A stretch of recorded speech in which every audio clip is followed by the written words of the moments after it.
नमस्कार, मी doctor Radhika surgeon माझ्या या यूट्यूब चॅनलमध्ये तुम्हा सर्वांचं पुन्हा एकदा स्वागत करते। आजचं पत्र सुरू करण्यापूर्वी मी या अभिनेत्रीबद्दल थोडंसं सांगू इच्छिते। मी आजचे पत्र लिहिणार आहे त्या आहेत छाया कदम। यांचे आपण बरेच सिनेमे पाहिले आणि प्रत्येक सिनेमामध्ये त्यांची एक स्वतःची अभिनयाची छाप सोडून त्या नेहमी जातात। पण यावेळेस विशेष सांगण्याचं हे की यांचा सिनेमा जो आहे लापता लेडीज, त्यामधला तो लापता लेडीजला 2025 साठी ऑफिशियल एंट्री मिळालेली आहे ऑस्करसाठी। त्यामुळे सर्वप्रथम आपण त्यांचं अभिनंदन करूया आणि पुढे आपण त्यांच्याविषयी मी पत्रात काय लिहिले ते बघूया। चला तर मग पत्राला सुरुवात करूया।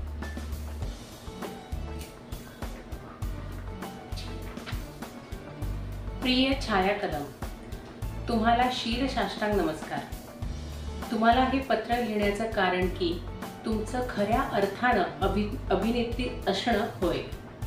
अभिनेत्री होण्यासाठी फक्त उत्तम अभिनय करता येणंच गरजेचं आहे हे तुम्ही दाखवून दिलं। स्लिम ट्रिम असलं पाहिजे, फिगर असली पाहिजे, सुंदर दिसलं पाहिजे, या सगळ्या गोष्टी नंतरच्या आणि खऱ्या अर्थानं नगण्यच आहेत हे तुम्ही जगाला दाखवून दिलं।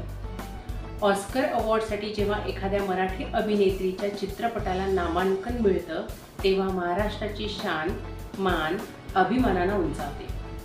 सैराट आणि न्यूड मध्ये केलेल्या तुमच्या कामाचं खूप कौतुक झालं। त्यानंतर तुम्ही बॉलिवूडमध्ये गंगूबाई काठियावाडीमध्येही काम केलं आणि तिथेही समीक्षकांनी तुमचं कौतुक केलं। न्यूड सिनेमासाठी तुम्ही सहाय्यक अभिनेत्रीचा महाराष्ट्र राज्य चित्रपट पुरस्कार मिळवला। आत्ता आलेल्या लापता लेडीज मधला तुमचा अभिनय तर कमालच होता। खूप खरा आणि जिवंत अभिनय तुम्ही केला। याच सिनेमाला ऑस्करसाठी इन्व्हाइटही करण्यात आलं। तुमचा all we imagine as light या सिनेमाला ग्रँड प्रिक्स म्हणजेच दुसऱ्या क्रमांकाचा सगळ्यात मोठा प्रेस्टिजियस अवॉर्ड मिळाला, तेही कान्स 2024 मध्ये। तो क्षण सबंध भारतासाठी गर्वाचा क्षण होता। तुमचा जन्म एका मध्यमवर्गीय कुटुंबात मुंबईत झाला।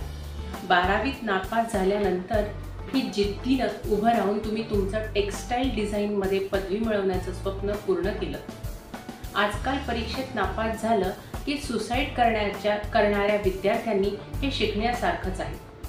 सैराटमधली नानी अजूनही स्वतःच्या हक्कासाठी लढलंच पाहिजे हेच सांगून जाते।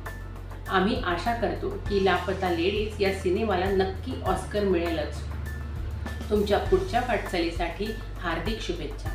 तुमचीच फॅन डॉक्टर राधिका सर्जन।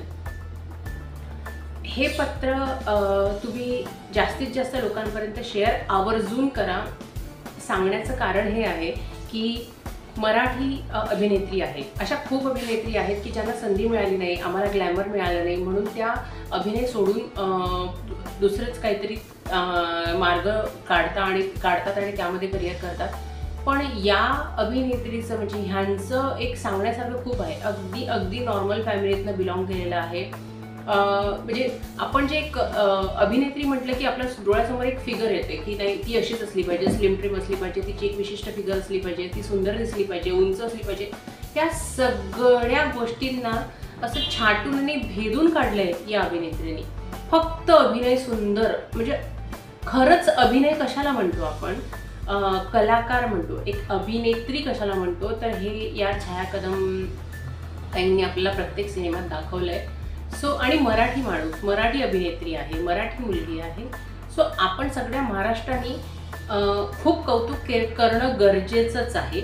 बॉलिवूडमधल्या एखाद्या सिनेमामध्ये तिला इतका सुंदर रोल मिळणं, तो ती तिच्या पद्धतीने 100% तो तिने पूर्णपणे त्याला न्याय देणं आणि तोच सिनेमा ऑस्करसाठी त्याला नामांकन मिळणं, एंट्री मिळणं ही खूप मोठी गोष्ट आहे मुळात मराठी लोकांसाठी।